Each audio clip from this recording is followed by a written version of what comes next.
अस्सलाम वालेकुम नाज़रीन, हॉट इशू प्रोग्राम में भली कार मैं तव्हांजी मेज़बान सबीन मेमण। नाज़रीन, इमरान ख़ान जे ख़िलाफ़ जीअं जीअं मामला साम्हूं ईंदा रहनि था तीअं तीअं इमरान ख़ान पंहिंजी ॾिनल स्टेटमेंट्स तां पोइ ते हटंदे नज़र अचे थो।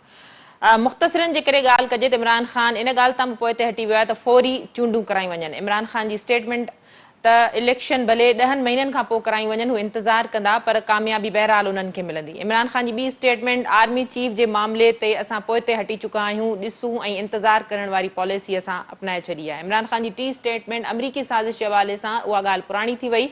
अमरीका सां मुल्की सलामती जे हवाले सां बहितर तालुक़ात चाहियूं था। इमरान ख़ान जो लॉन्ग मार्च भी जारी आहे। इमरान ख़ान वीडियो लिंक जे ज़रिए मुख़्तलिफ़ हंधनि ते लॉन्ग मार्च खे ख़िताब बि करे थो। इमरान ख़ान जो चवणु आहे त उस्मान बोज़दार खे हटाइण वारे मामले तां इख़्तिलाफ़ थिया। इमरान ख़ान जो चवणु आहे त फायरिंग करण वारो हिकु न पर हिक खां वधीक हो। मूंखे ख़दशो आहे त ही मूंखे माराइणु चाहिनि था, मूं ते ॿियो हमिलो कराए वेंदो, मुंहिंजी मक़बूलियत खे ॾिसी करे मूंखे माराए करे रस्तो साफ़ करणु चाहिनि था। इमरान ख़ान जो चवणु हो त स्नैपर मुक़ररु थियल आहे, हिक खां वधीक माण्हू हुआ। इमरान ख़ान जो इहो बि चवणु हो त आर्मी एक्ट में तरमीम जा पिणु सुठा नतीजा न निकिरंदा। अॼोके प्रोग्राम में इन्हनि मौज़ूअनि ते ॻाल्हाइण जे लाइ जिन महिमाननि असांखे जॉइन कयो आहे उन्हनि जो तारीफ़ कराइण जे लाइ नून लीग जो मौक़िफ़ ॾियण जे लाइ नून लीग सां ताल्लुक़ रखंदड़ सीनियर सियासी अॻवान सिद्दीकुल फारूक साहब असां सां गॾु आहिनि। सिद्दीकुल फारूक साहब, वेलकम कहती हूँ, आपने प्रोग्राम में ज्वाइन किया। पीटीआई जो मौक़िफ़ ॾियण जे लाइ पीटीआई सां ताल्लुक़ रखंदड़ सीनियर सियासी अॻवान लाल माली साहब असांखे जॉइन कयो आहे। माली साहब, तव्हांखे बि भली कार, तव्हां असांखे प्रोग्राम में जॉइन कयो। माली साहब, शुरूआत तव्हां खां कंदमि पीटीआई जे हवाले सां, इमरान ख़ान जी स्टेटमेंट्स जे हवाले सां। इमरान ख़ान जूं स्टेटमेंट्स जीअं जीअं लॉन्ग मार्च जेको आहे सो पंहिंजे ॾिनल तारीख़ ते इस्लामाबाद पहुचण वारो आहे, तीअं तीअं इमरान ख़ान जूं स्टेटमेंट्स बि जेके आहिनि से असांखे तब्दील थींदे नज़र अचनि थियूं। इमरान ख़ान जो चवणु आहे त हुनखे क़तल करण जो मनसूबो ठाहियो वियो आहे, हुनखे ख़दशो आहे त हुनखे माराए वेंदो, न त ॿीहर हमिलो थी सघे थो। कहिड़नि बुनियादनि तहत इमरान ख़ान इहा ॻाल्हि करे थो? जॾहिं त इमरान ख़ान इहा बि ॻाल्हि करे थो त हुनखे जंहिं जवाबदार खे पकड़ियो वियो आहे उहो सिर्फ़ु मोहरो हो, अञा त का शइ साबित ई नथी सघी आहे। महिरबानी सभिनी, तव्हांजो ॾाढो ॾिघो इंटरव्यू हुयो, उन में तव्हां ॿ टे ॻाल्हियूं चयूं आहिनि जंहिंसां आऊं इख़्तिलाफ़ रखणु चाहींदुसि। आर्मी चीफ जे हवाले खां पाकिस्तान तहरीक इंसाफ़ जो हिकिड़ो चिटो मौक़िफ़ ॾेई चुकी आहे त पाकिस्तान जो ही हिकिड़ो अहम इदारो आहे जेको पाकिस्तान जी सालमियत लाइ इंतई घणी अहमियत रखे थो। उन में तइनातूं आहिनि जेके मुक़ररियूं आहिनि उहे मेरिट जी बुनियाद ते थियणु घुरिजनि, उहे ज़ाती पसंदि ऐं नापसंदि जे बुनियाद ते न थियणु घुरिजनि। जेके बि उन लाइ एलिजिबल आहिनि, जेको लाइन में आहिनि, उन्हनि सभिनी ऑफिसर्स जी पाकिस्तान तहरीक इंसाफ़ इज़त करे थी ऐं सम्झे थी त उहो मुल्क लाइ इंतई अहम आहिनि। पर गॾो गॾु इहो चवण में असांखे को हर्ज न आहे त उहो जेको हिकिड़ो आइनी क़दम आहे आर्मी चीफ जी मुक़ररी जो, उनखे आइनी तौर ते थियणु घुरिजे। हा, हिकिड़ो माण्हू मुल्क खां ॿाहिरि आहे, हू मफ़रूर आहे, भगोड़ो आहे, साज़िशी आहे, मुल्क मां फरार आहे, हिकिड़ो 50 रुपए जे स्टाम्प पेपर ते मुल्क जी अवाम खां धोखो कयो आहे, सिद्दीकुल फारूक सां धोखो कयो आहे। हुन सां कंहिं बि सूरत में जेको आहे मुशावरत न थियणु घुरिजे आहे, छाकाणि त ही उहे चोर आहिनि पीडीएम वारा जेके पंहिंजी चोरी बचाइण लाइ हू चाहींदा त इन ते असरअंदाज़ थियण जी कोशिशि कंदा, इन मुक़ररी ते, इन तइनाती ते, त उहो अॻियां हली उनखे फ़ाइदो थियनि। पर ॾिसो, इनखे असां कॾहिं कंट्रोवर्शियल नाहे बणायो। जेको मौजूदा हुकूमत जे तरीक़े सां एडमिट बि कयो त शहबाज शरीफ़ जेको आहे उहो लंडन वियो आहे 2 दफ़ा ऐं उते वञी इहा मुशावरत कई आहे इन मामले ते, त बेसिकली ही हुकूमत इनखे तमामु घणो इनखे कंट्रोवर्शियल कयो आहे। ॿिए तरफ़ तव्हां ॾिसो वरी माली हिकिड़े साहब, माफ़ नए कजो त तव्हांखे इंटरप्ट थी कयां। मुशावरत करण वज़ीर आज़म जो स्वाबदीद आहे, इत्तेहादी पार्टियुनि सां मुशावरत करे सघे थो या कंहिं सां बि करे सघे थो, पर इन जो फ़ैसिलो पाकिस्तान में थियणो आहे। इन जो फ़ैसिलो वज़ीर आज़म पाकिस्तान खे करणो आहे, आइनी तरीक़े सां करणो आहे। इन में त का ॿी राय कोन्हे। सभिनि तव्हांजी ॻाल्हि बिल्कुलु मुनासिब आहे।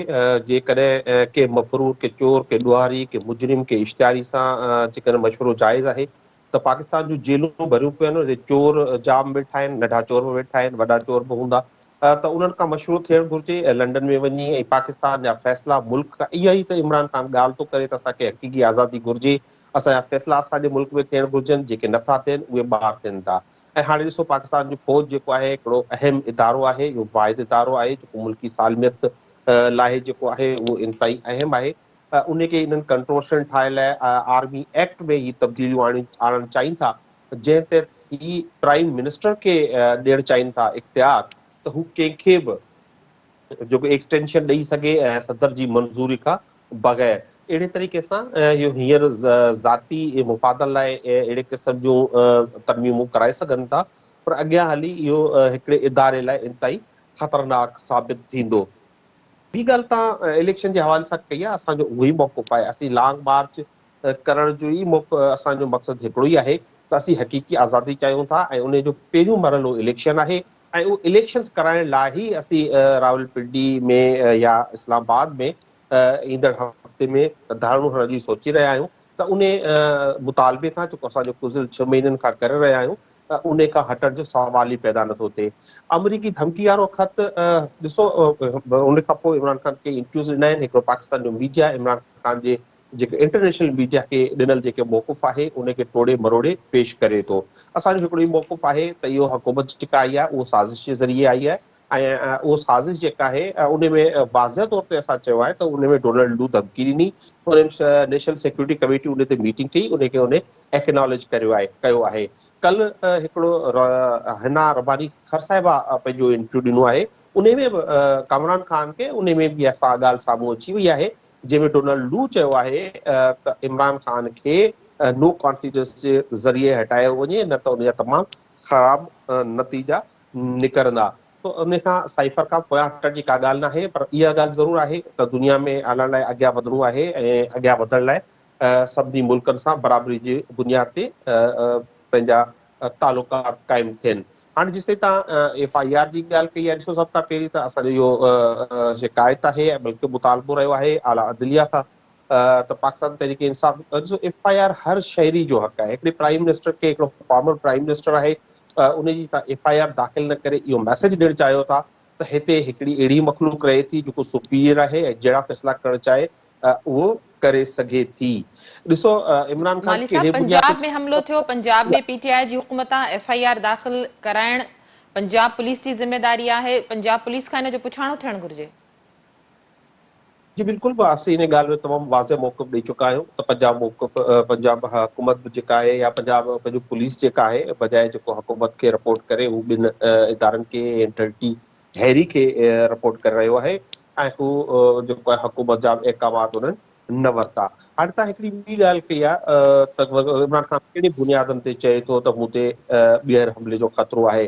ॾिसो, 7 सेप्टेम्बर में जॾहिं इमरान ख़ान इहा ॻाल्हि करे रहियो हो त मूंखे क़त्ल करायो वेंदो ऐं उन लाइ हिकिड़े जुनूनी शख़्स खे इस्तेमालु कयो वेंदो, ऐं उहो बिल्कुलु सच साबित थियो, छाकाणि त मुख़्तलिफ़ इदारा आहिनि, उहे मुख़्तलिफ़ माण्हू आहिनि जेके ज़रिया आहिनि जेके अहिड़े क़िस्म जो इतलात जेके आहिनि ख़ान साहब खे ॾींदा रहनि था। ख़ान साहब जा चाहींदड़ लखनि जे तइदाद में आहिनि, करोड़नि जे तइदाद में आहिनि ऐं उहे हर इदारे में हर जॻह ते मौजूदु आहिनि ऐं उहा ॻाल्हि बिल्कुलु सच साबित थी। ऐं छाकाणि त ॿियो उन खां वधीक कहिड़ो एविडेंस हूंदो त मुसलसल इमरान ख़ान खे सीन तां हटाइण जी, पाकिस्तान तहरीक इंसाफ़ खे ख़तमु करण जी गुज़िरियल 6 महीननि खां या उन खां पहिरीं खां हिकिड़ी कोशिशि थी रही आहे ऐं उहो मुसलसल जारी आहे।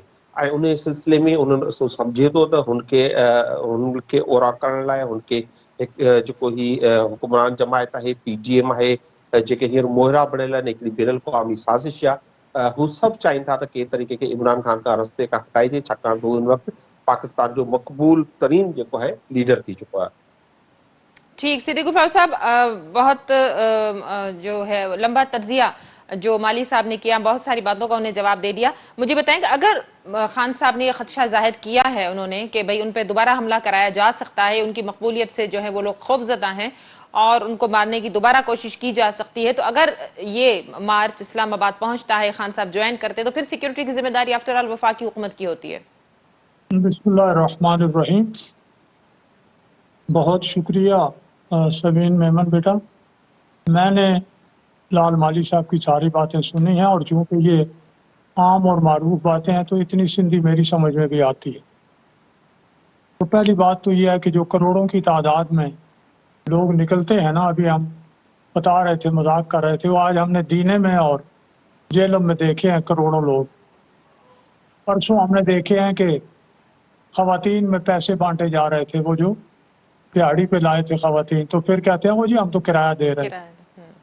अब आज मैंने इमरान खान की तकरीर पूरी सुनी, आप भी सुन लीजिए। एक 5 मिनट की तकरीर है जिसको उन्होंने 6 दफा किया और यही वो तकरीर है जो गुज़श्ता 6 مہینے سے یہ کر رہے ہیں. اچھا، اور باز نہیں آنا. تو جناب وہ جو کچھ ڈیوڈ لو نے اپنا اس نے کیا نام ہے کہا، فلانے نے کہا، وہ سائفر، اب یہ سارا بات پیچھے کی بات ہے. اب ہم امریکہ سے تعلقات اچھے چاہتے، یعنی آپ امریکی صدر کے ٹیلی فون کا انتظار کرتے، انہوں نے ٹیلی فون نہیں کیا. آپ کہتے ہیں انہوں نے سازش کی میری حکومت تبدیل کرنے کی، لیکن آپ تو عمران خان صاحب غلام ہیں. آپ ہاتھ باندھ کھڑے ہیں، وہ چپیڑ مارتا ہے تو کہتے ہیں آپ کا حق ہے، آپ میرے مالک ہیں. وہ آپ کو اٹھا کے باہر نکال دیتا ہے گھر سے تو آپ کہتے ہیں آپ کا حق ہے، میں تو آپ سے تعلقات اچھے چاہتا ہوں، میں تو آپ کا غلام ہوں. وہ ٹرمپ آپ کو حکم دیتا ہے کہ ابھی نندن کو چھوڑو 8 گھنٹے میں. عمران خان کہتا ہے جناب میں آپ کا غلام نوکر، میں آزادی کی بات کرتا رہوں گا، میں آپ کا غلام. اور حکم، انہوں نے کہا سی پیک بند کرو. جناب سی پیک بھی بند ہے، میں تو غلام ہوں نا، لیکن یہ بات باہر میں نے نہیں کہنی، باہر تو میں نے آزادی کے نعرے لگانے. انہوں نے حکم دیا کہ انڈیا کو سلامتی کونسل کا ووٹ دو. جناب غلام یہ لے ووٹ، لیکن میں نے باہر یہ بات آزادی کے نعرے میں نے لگانے ہیں، باقی تو میں آپ کا غلام ہوں. یہ ان کی غلامی اور اس میں یہ جھوٹ اور سچ کی تمیز. آپ اپنے لیڈر کو جو مرضی کہیں، حقائق کیا کہتے ہیں؟ حقائق یہ کہتے ہیں کہ نواز شریف جو ایک غریب دادا کا پوتا اور ایک امیر باپ کا بیٹا، جس کے 60s میں 7 کارخانے تھے، عمران خان اس وقت 7 سال کا تھا، ابھی وہ بیٹ نہیں اٹھا سکتا تھا، وہ 7 کارخانوں کے مالک تھے، ان سے یہ مقابلہ کرے گا. جس کا والد 303 افسروں میں کرپشن کی بنیاد پر نکال دیا گیا 1968 میں، ڈسمس کر دیا گیا. اس کا بیٹا جو یہ کہتا ہے کہ جی ان کے بیرون ملک پیسے ہیں، اور جب اپنی باری آئی آف شور کمپنیوں کی، وہ جی میں نے ٹیکس بچایا. آف شور کمپنیاں، حرام کا پیسہ. پھر کالا دھن سفید کرایا 98 میں، پھر اس کی بہن نے سفید کرایا 64-65 ارب روپے سلائی مشین سے، کہتی ہے میں کمائی کرتی ہوں. ابھی جناب وہ آ گیا ہے 30 کروڑ روپے ان کی افرا گوگی نے جناب علی 19 میں کالا دھن سفید کرایا، اور کتنے کروڑ کی گھڑی جا کے بیچی. اس کے پاس اس کی ویڈیوز ہیں، وہ لائے گا، یہ کرے نا، یہ کہتے ہیں میں مقدمہ کر دوں گا. پہلے بھی آپ نے بڑے مقدمے کیے، پہلے تو فائنینشل ٹائمز پہ کرے نا، جنہوں نے سٹوری کی آپ کی کرپشن کی. میں بار بار کہتا ہوں کرپشن کرپشن. وہ بس 30 ارب، یہ میرے دوست ہیں لال ملی صاحب، ویسے تو دوست ہیں نا، تو لیکن اب انہوں نے غلط چوائس کر دیا. اب یہ بھی وہ کہتے ہیں کوئلے کی کان میں جو جاتا ہے اس بیچارے کا ہاتھ بھی منہ کالا ہو جاتا ہے، جو نمک کی کان میں جاتا ہے وہ نمک ہو جاتا ہے. بس ان کے بھی حال اب خراب ہونے والا، یہ بھی نمک پورے بن جائیں گے، تھوڑے دنوں کی بات ہے. اور اگر مجھے امرود بھیجے تو پھر میں کوئی دعا کروں گا کہ چلو خیر یار، تھوڑا ہی نمک بنو، زیادہ سارے نہ بنو. اچھا، اب آ جائیے اس بات پر کہ قتل کروانے کے لیے حملہ کرایا گیا. خدا کی قسم، میرے عزیز آئے 3 دن پہلے، وہ بات کر رہے تھے کہ یہ قتل یہ کیا ہوا. فیصل جاوید کو اس کے سینے سے خون نکل رہا ہے، اس کی آنکھ زخمی ہے. عمران خان کی ٹانگیں زخمی ہے، تو عمران خان نے ٹانگیں اوپر کی ہوئی تھی، سر نیچے کیا ہوا تھا، تو ان کی ٹانگوں میں گولی لگی اور فیصل کے سینے میں، یا وہ گولی گائیڈڈ تھی، وہ ڈھونڈتی پہلے اوپر آئی ہے، اوپر سے نیچے جا کے عمران خان کے پاؤں میں لگ گئی ہے. 4 گولیاں لگی ہیں. گولیاں جنہوں نے ماری چلائی ہوں، شکار کیا ہو، میں نے تو تقریباً سارے ہتھیار چلائے ہیں. اب بھی میرے پاس، میں آپ کو دکھا دوں گا، لائسنس یافتہ میرے پاس 3 اسلحے ہیں، میں شکاری بھی ہوں. اور بھائی جس طرف سے گولی لگتی ہے دوسری طرف سے پھڑکے ہو جاتے ہیں، ٹکڑے. 4 گولیاں آپ کی پنڈلی میں لگیں، آپ کی پنڈلی کا سارا گوشت ہی اڑ جائے، صرف ہڈی باقی رہے. وہ جو دکھائے ہیں زخم، اور کینسر کے اسپتال میں جناب گولیوں کا علاج ہو رہا ہے. وہ جناب پہلے دن جو ان کا فیصل سلطان آیا، وہ ایکس رے لے کے آیا کہ ہڈی جو ہے وہ ٹوٹی ہے، 3 گولیاں لگی ہیں.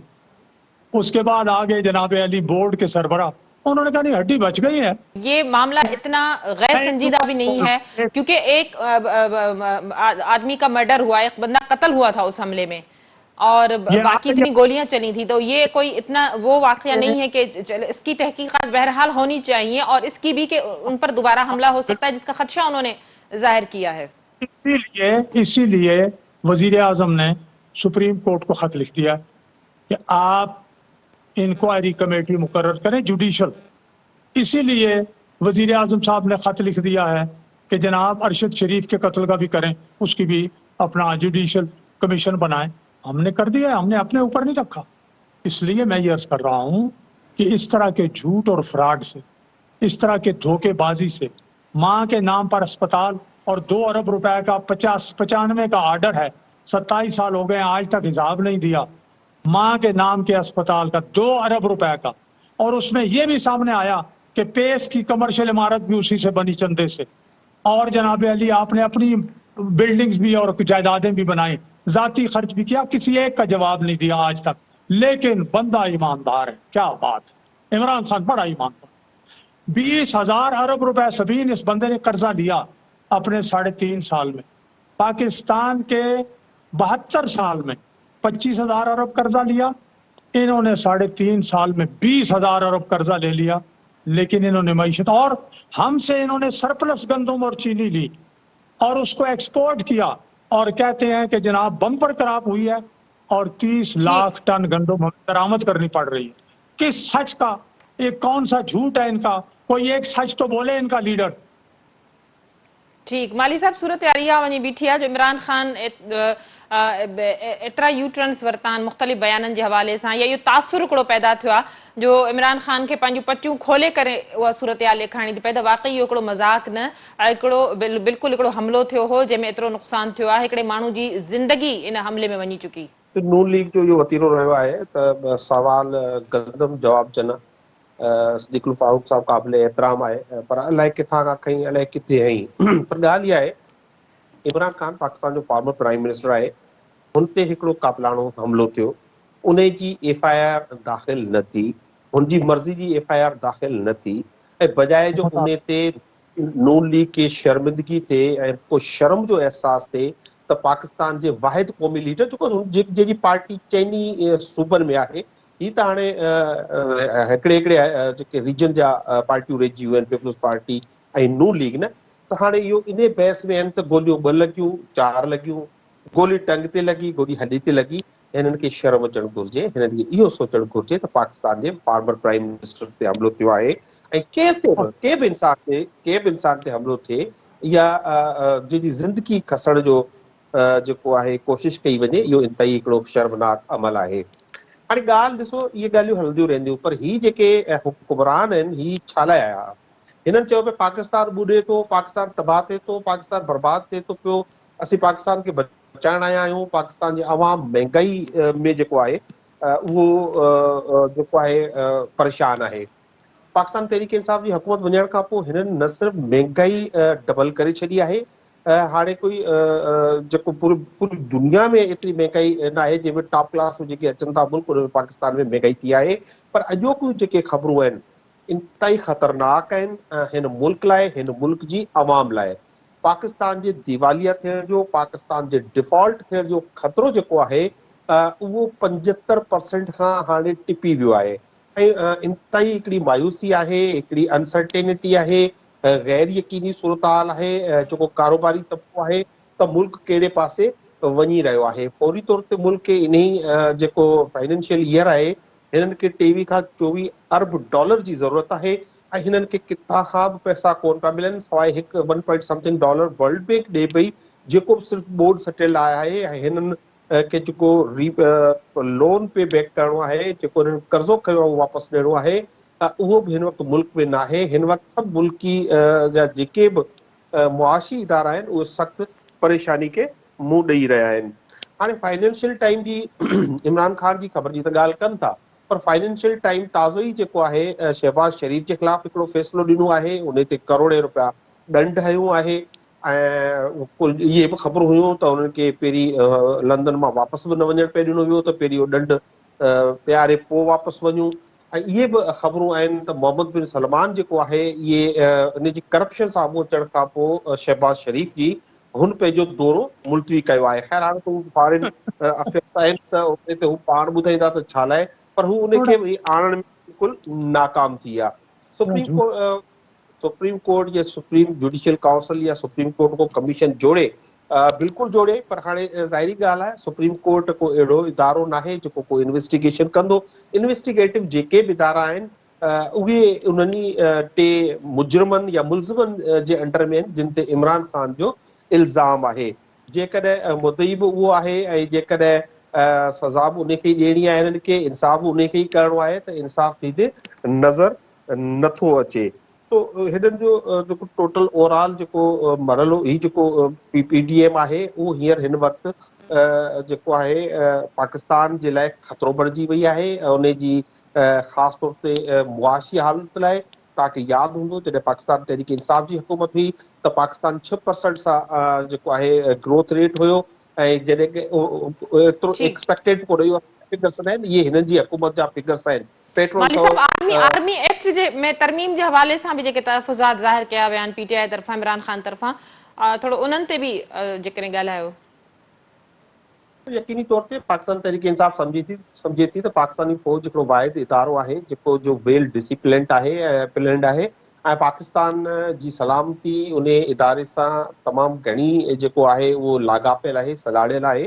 इन करे उन में उन इदारे सां को बि अहिड़ो मज़ाक न कयो वञे जंहिंसां जेको सिर्फ़ु ज़ाती मुफ़ादनि जे पूराए लाइ हुजे।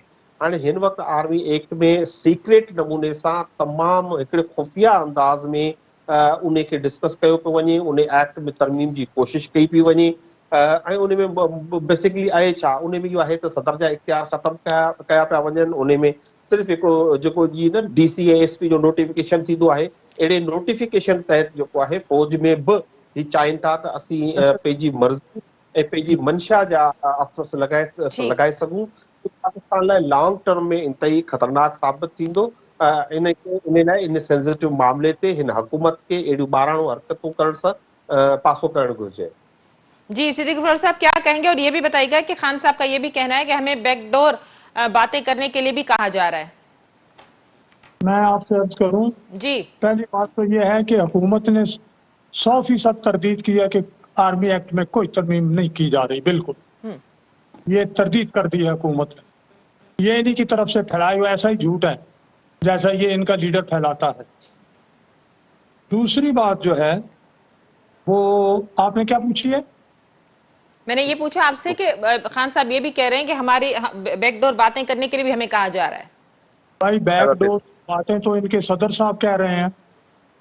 अब या सदर झूठा है या इमरान खान झूठा है या फिर हमारे माली साहब जो हैं ये फिर झूठ बोल रहे हैं।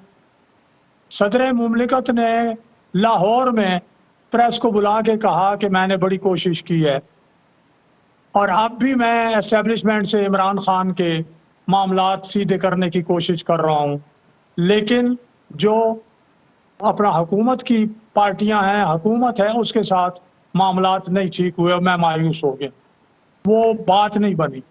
ये इनके लोग गए, इमरान खान ने खुद कहा कि हाँ मेरे बैकडोर जो हैं वो राब्ते हुए हैं, लेकिन वो इलेक्शन कराने पे तैयार नहीं है। तो कम से कम ये अपने लीडर को तो उसकी तो कोई बात समझे ना यार। ये इनका लीडर कह रहा है, लेकिन ये भी क्या करे, इनका लीडर एक दिन एक बात करता है, दूसरे दिन दूसरी बात करता है, तीसरे दिन तीसरी बात करता है। हर लम्हा है उसकी नई आन नई शान, जो मर्जी है जो मुंह में आया कह दी। और इन्होंने अब क्या करें, ये किसी पार्टी में तो रहना है इन्होंने, दूसरी किसी पार्टी में ये क्या क्यों कोई लेगा इनको, तो फिर इधर ही बैठे हैं। फिर वो झूठ बोले सच बोले, ये फिर उस पर कहते हैं जी बस ठीक है। लेकिन देख लिया करें कल उसने क्या कहा, परसों क्या कहा, तरसों का।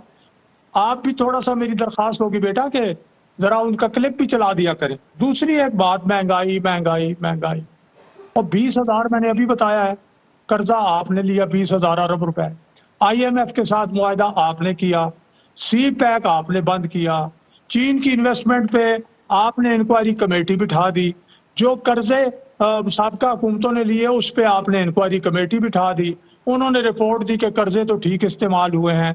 फला आपने कहा जी कि नवाज शरीफ जो है वो बड़े पैसे खर्च करता था, किचन का हिसाब लो, वहां उन्होंने कहा जी ये वो चेक खुद अपनी जेब से देते थे, किचन का तो खर्चा नवाज शरीफ साहब अपने घर से देते थे, सारी तरफ से जब इनका, फिर इन्होंने भैंसें बेच दी, फिर इन्होंने 2 गाड़ियां बेच दी तो 10 लेनी पड़ी, भैंसें बेची तो दूध का खर्चा और ज्यादा हो गया। तो कौन सा इनको, फिर इन्होंने कहा मुझे बड़ा अफसोस है 3.5 साल में मैं निज़ाम इंसाफ नहीं कायम कर सका, मुझे अफसोस है, मुझे तजुर्बा नहीं था। तो तजुर्बा नहीं था तो फिर ये खे खाने की क्या जरूरत थी जब आपको काम ही नहीं आता?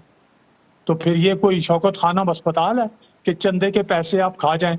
चंदा चोर आप हैं, ज़कात चोर आप हैं, ठग आप हैं और फ्रॉडी आप हैं, और बातें आप करते हैं, आप दिफा की बातें करते हैं। दिफा का पता है, आपने दोस्त मुल्कों को नाराज कर दिया, चीन को नाराज किया, सऊदी अरब को नाराज किया, आपने यूएई को नाराज किया, मलेशिया को नाराज किया, तुर्की को नाराज किया, अमेरिका को नाराज कर दिया, यूरोपियन यूनियन को नाराज कर दिया, और पाकिस्तान को तनहा करके यूं मुल्क चलते हैं।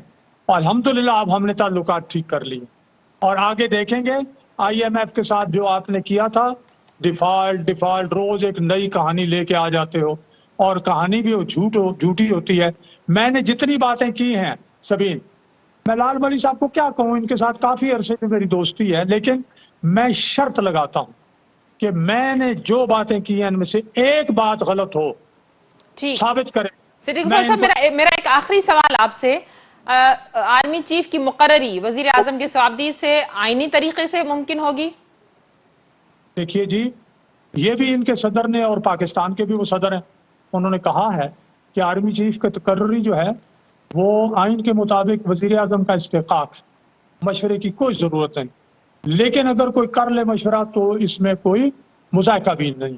लेकिन ये अभी तक वाजे कर दिया है सब ने, इसी महीने यानी नवंबर के तीसरे हफ्ते में, मेरा ख्याल है 20 के बाद समरी आ जाएगी, और वो नाम आएंगे, वजारत दफा समरी बाकायदा बना के वजीर आजम साहब को भेजेगी, और उनमें से एक को मेरिट पर जनाब वजीर आजम आर्मी चीफ मुकर्रर कर देंगे इंशाअल्लाह। बहुत शुक्रिया आप दोनों मोअज़्ज़िज़ मेहमानों का, आपने आज के प्रोग्राम में ज्वाइन किया। नाज़रीन, अॼो के प्रोग्राम में गुफ्तगू थे पई इमरान खान जी स्टेटमेंट, इमरान खान जे बयाननि जे हवाले सां, क्लियर नून लीग जो जेको मौक़िफ़ हो त जेका भी सूरत हाल हूंदी उहा आइनी ऐं क़ानूनी तरीक़े सां वज़ीर आज़म उन खे हैंडल कंदो। इन हवाले सां जेके बि हिन वक़्तु अफ़वाहूं आहिनि उहे पंहिंजे वक़्त ते दम तोड़े छॾींदियूं, जॾहिं त ॿिए तरफ़ PTI जे लाल माली जो इहो मौक़िफ़ हो त इमरान खान जा इल्ज़ाम अजाया न आहिनि, इमरान खान जे इल्ज़ामनि जो मज़ाक़ उॾायो थो वञे, हिकु सोचियल सम्झियल साज़िश तहत बाक़ाइदा अॻु में बि हमिलो करायो वियो, ऐं हाणे बि इन तरह जी मनसूबाबंदी बक़ौल इमरान खान जे त थी रही आहे। इन जो मुख्य सबबु इहो आहे त हू